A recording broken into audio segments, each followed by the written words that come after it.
I talked to eCapitol News Director Shawn Ashley about the budget at the Capitol.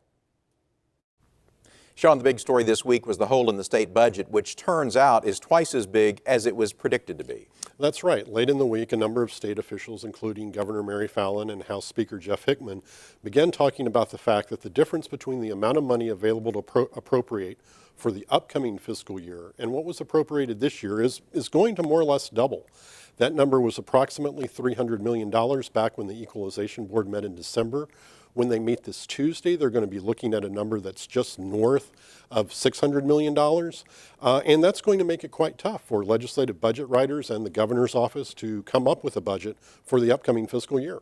How could the projections be so far off? Well, a number of things. What happens at the February meeting is that they look at changes in the economic conditions between when those numbers were prepared in December and when they're prepared in February.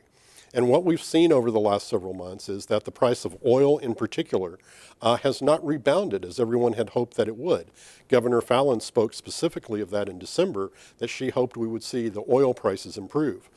Oil prices on Friday are trading at about $52 a barrel.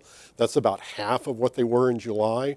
The Energy Information Administration was estimating in October that prices would average about $80 for the upcoming year. But what we saw in December is that they were looking at somewhere in the $60 per barrel range. When they present the estimate on Tuesday, I suspect that number will be somewhat lower because most of the analysts are saying what we will see is continued low prices. And what continued low prices mean for Oklahoma is that our economy will slow quite a bit.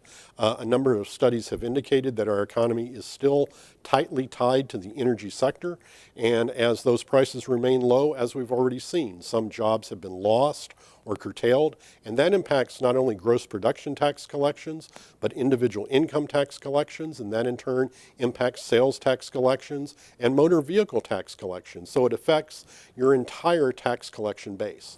A similar thing happened 4 years ago and the state came out of it. Are there any lessons from 4 years ago that can be applied now or that you would expect to see now? Well, it's going to be really interesting to see how Governor Fallin and the legislative leaders handle this situation. As I joked with someone earlier, for Governor Fallin, it's deja vu all over again.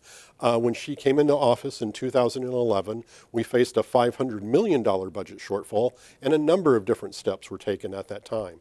And a number of similar circumstances existed. We were implementing an individual income tax cut, which we will do in 2016, but they looked high and low for money.